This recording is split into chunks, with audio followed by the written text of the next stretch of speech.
नमस्कार। आज हम बीएससी थर्ड ईयर का फर्स्ट पेपर इनऑर्गेनिक केमिस्ट्री के बारे में पढ़ेंगे और जिसमें हम आज क्रिस्टल क्षेत्र सिद्धांत के आधार पर जो डी कक्षकों का विपाटन होता है उसके बारे में हम अध्ययन करेंगे।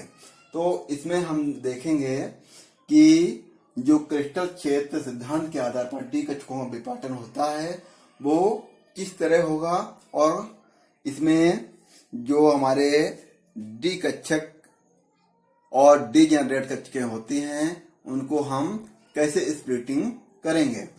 तो यहाँ पर हम देखते हैं कि जैसे कि जब कोई एक गैसीय सामान्य गैसीय धातु आयन होता है तो उसके डी कक्षक सभी डी कक्षक समान ऊर्जा के होते हैं और उन कक्षकों को हम डी जनरेट कक्षकें कहते हैं। और इसमें जो लिगांड होते हैं तो वो लिगांड धातु आयन के जो लिगांड होते हैं वो धातु आयन के लिगांडों से इलेक्ट्रॉनों को क्या करते हैं, प्रतिकर्षित कर देते हैं।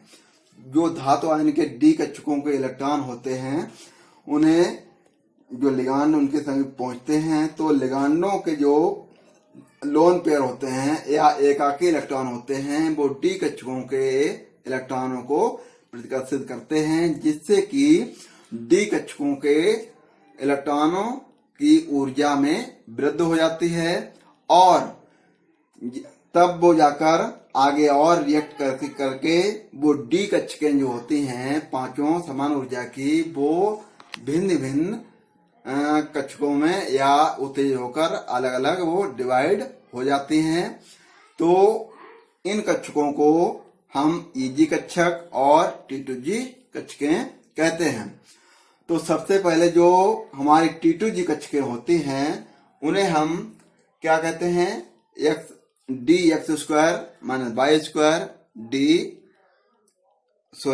मैं यहाँ पर सबसे पहले डी कक्षकों के बारे में बता रहा हूँ कि जो डी कक्षकें होती हैं वो 5 होती हैं, D x Y, D Y Z, D Z X और D x square minus Y square और डी जेड स्क्वायर। तो ये जो कक्षकें होती हैं वो 2 भागों में डिवाइड होती हैं जिनको हम ईजी कक्षक और T2G कक्षकें कहते हैं। तो हम चलिए यहाँ पर देखते हैं क्रिस्टल क्षेत्र सिद्धांत के आधार पर डी कक्षकों का विपाटन। तो यहाँ हम देखते हैं कि क्रिस्टल क्षेत्र विपाटन केंद्रीय धातु आयन के चारों ओर लिगांडों की व्यवस्था पर निर्भर करता है। केंद्रीय धातु आयन के चारों ओर लिगांड ऑक्टाहेड्रल, टेट्राहेड्रल और स्क्वायर प्लेनर संरचना ग्रहण कर सकते हैं। धातु आयन के डी कक्षक अब कोई धातु कोई भी हुआ और उसके डी कक्षक जो होंगे वो क्या होंगे, d x Y, D Y Z, D Z x, d x square minus Y square और डी जेड स्क्वायर, जो 2 भागों में या 2 प्रकार के इनके विन्यास होते हैं। तो यहाँ पर हम देखते हैं कि जो विन्यास होते हैं वो एक तो है अच्छी विन्यास। तो सबसे पहले हम अच्छी विन्यास को देखते हैं, एक्सियल कॉन्फ़िगरेशन को हम यहाँ पर इसको देखेंगे। इस प्रकार के विन्यास में डी कक्षकों की पालियां अक्षों की दिशा में निर्देशित होती हैं। इस प्रकार के कक्षक D x square minus Y square तथा डी जेड स्क्वायर हैं। इन्हें ईजी कक्षक कहते हैं। इनकी ऊर्जा समान होती है। तो जो हमारे ये 5 कक्षक हैं, D x Y, D Y Z, D Z x, d x square minus Y square और डी जेड स्क्वायर, जिसमें से d x square minus Y square और डी जेड स्क्वायर, इन 2 कक्षकों को हम ईजी कक्षक कहते हैं। और इनका जो डायरेक्शन होता है वो क्या होता है कि जो हमारे अक्ष होते हैं उसकी डायरेक्शन में ही इसकी लब्स होती हैं और इन कक्षकों को हम ईजी कक्षक कहते हैं। दोनों कक्षकों की जो ऊर्जा होती है वो भी समान होती है।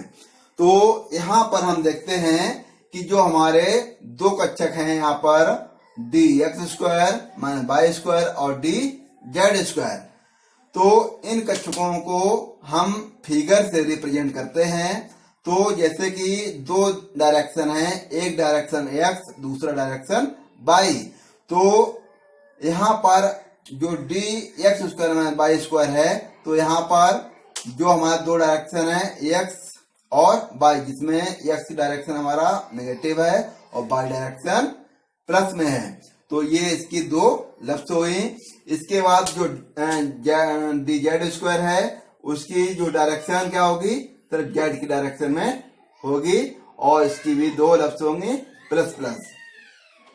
आगे हम देखते हैं अक्षीय विन्यास। तो इसको हम देखते हैं, इस विन्यास में कक्षकों की पालियां अक्षों के बीच होती हैं। इस प्रकार के कक्षक D x Y, D Y Z व डी जेड एक्स होते हैं।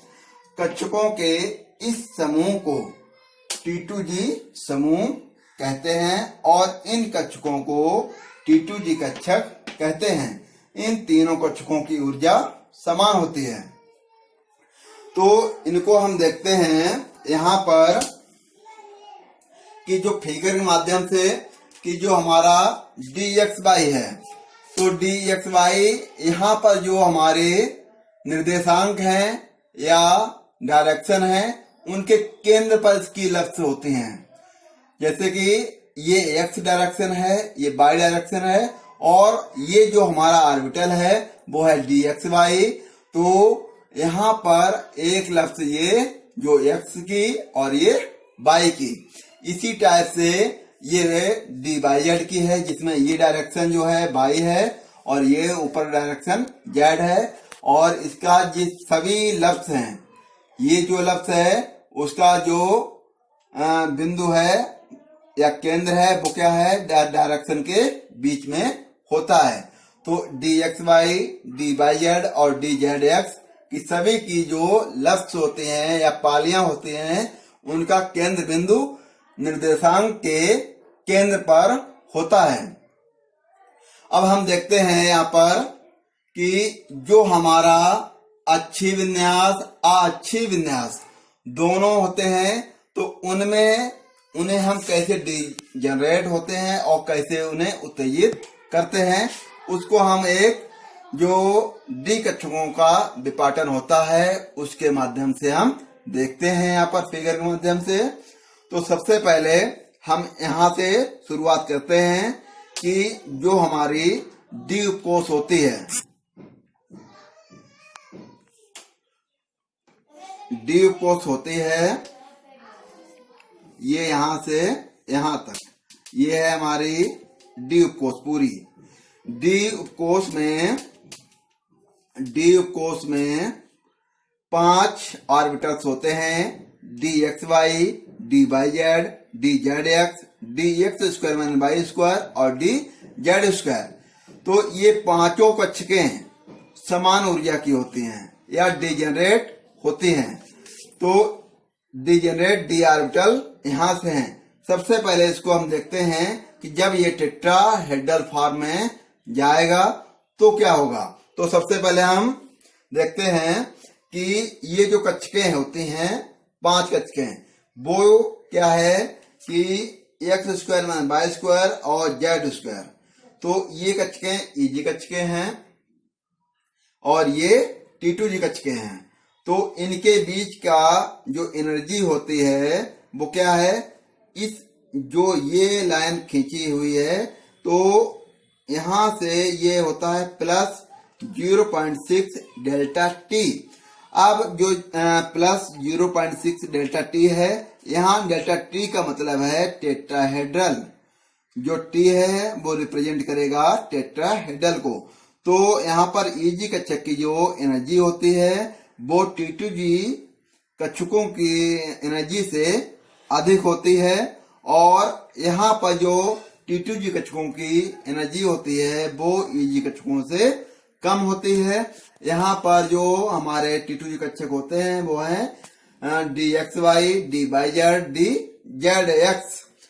अब जो हमारे ये जो फॉर्म होती है वो पूरा क्या कहलाता है, टेट्राहेड्रल। टेट्राहेड्रल में ईजी कक्षकों की ऊर्जा अधिक होती है। अब हम बात करते हैं ऑक्टाहेड्रल की। ये हमारा ऑक्टाहेड्रल है।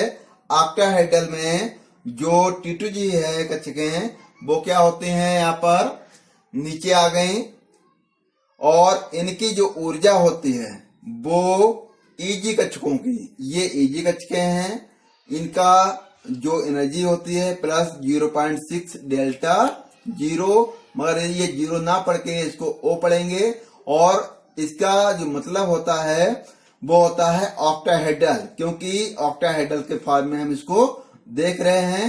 तो प्लस 0.6 डेल्टा ओ, और ओ रिप्रेजेंट करेगा यहाँ पर ऑक्टाहेड्रल को।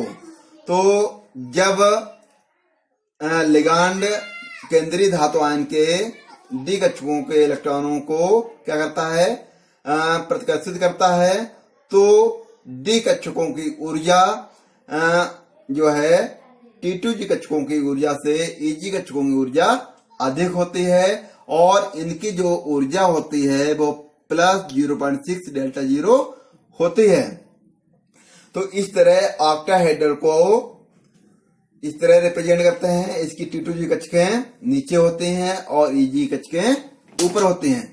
इसके बाद जब ईजी कक्षकें यहां से क्या करते हैं कि स्क्वायर प्लेनर ये पुनः अपने भागों में टूटती हैं, तो x square minus Y square ऊपर की ओर जाती है और z स्क्वायर नीचे की ओर पहुंचती है।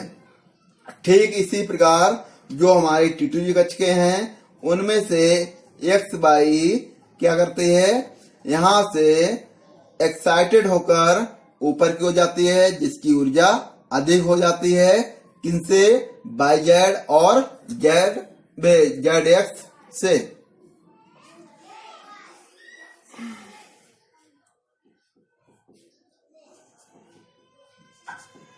बाई जेड और Z x, by Z Z x. तो इस ये जो स्प्लिटिंग हुई है इसको हम पढ़ते हैं, ये जो हमने लिखा है एनर्जी यहां से यहां तक, तो ये जो स्प्लिटिंग हुई है उसको डेल्टा एसपी से रिप्रेजेंट करते हैं। और डेल्टा एसपी का मतलब है यहाँ पर कि square planar, S P S से स्क्वायर, पी से प्लेनर। तो ये जो है पूरा फिगर जो है वो स्प्लिटिंग ऑफ डी ऑर्बिटल को रिप्रेजेंट करता है। इस तरह हमने देखा कि जो क्रिस्टल क्षेत्र सिद्धांत के आधार पर डी कक्षकों का हम विभाजन करते हैं उसमें अच्छी विन्यास और अअच्छी विन्यास होता है। तो यहाँ ईजी कक्षक और T2G कक्षकें की ऊर्जा कब कम होती है और कब अधिक होती है, इस तरह हमने इसको रिप्रेजेंट किया। Thank you for watching.